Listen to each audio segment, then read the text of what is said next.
Assalamualaikum warahmatullahi wabarakatuh. Alhamdulillahirabbil alamin, wassalatu wassalamu ala asyrofil anbiya'i wal mursalin, nabiyina wa habibina Muhammadin wa ala alihi wa sahbihi ajma'in wa man tabi'ahum bi ihsanin ila yaumiddin, amma ba'du. Puji syukur marilah kita panjatkan kehadirat Allah Subhanahu wa taala yang telah memberikan kita nikmat sehat, iman, Islam dan ihsan, sehingga kita semua dapat selalu menjalin tali silaturahmi sebagai hambanya yang selalu menjalankan perintah dan menjauhi larangannya.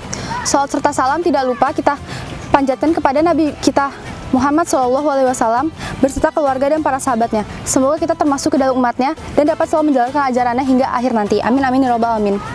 Umat muslim yang dirahmati oleh Allah, di bulan yang mulai ini saya akan menyampaikan ceramah mengenai sabar dan ujian.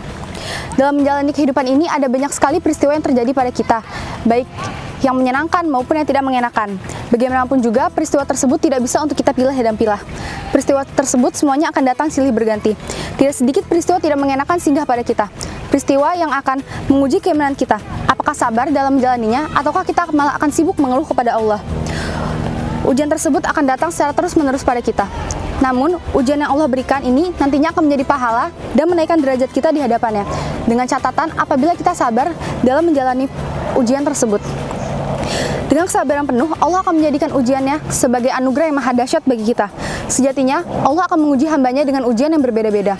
Ada yang diuji dengan ketakutan akan kelaparan, harta benda, dan lainnya.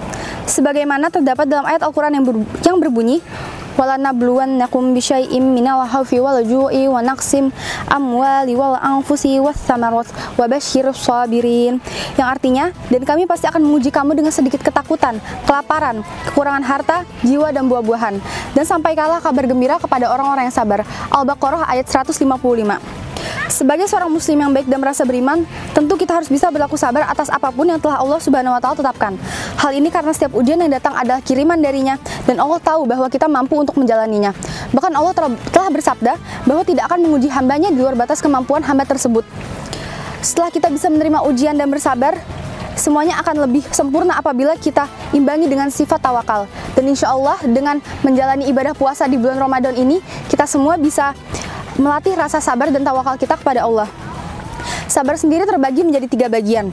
Yang pertama adalah sabar dalam mentaati semua perintah dan larangannya. Lalu sabar menghadapi musibah yang diberikan dan sabar akan ujian kesenangan. Jadi janganlah kita mengira bahwa sifat sabar hanya perlu dimiliki oleh orang-orang yang hidupnya tampak sengsara saja. Karena sebenarnya kesenangan pun bisa jadi adalah sebuah ujian dari Allah Subhanahu wa taala. Apakah kesenangan tersebut akan membuatnya semakin taat ataukah malah sebaliknya? Oleh karena itu, mari kita berupaya untuk selalu sabar menerima ketentuan yang telah digariskan. Semoga Allah Subhanahu wa taala menjadikan kita orang-orang yang bersabar agar menjadi hamba yang dicintainya. Wassalamualaikum warahmatullahi wabarakatuh.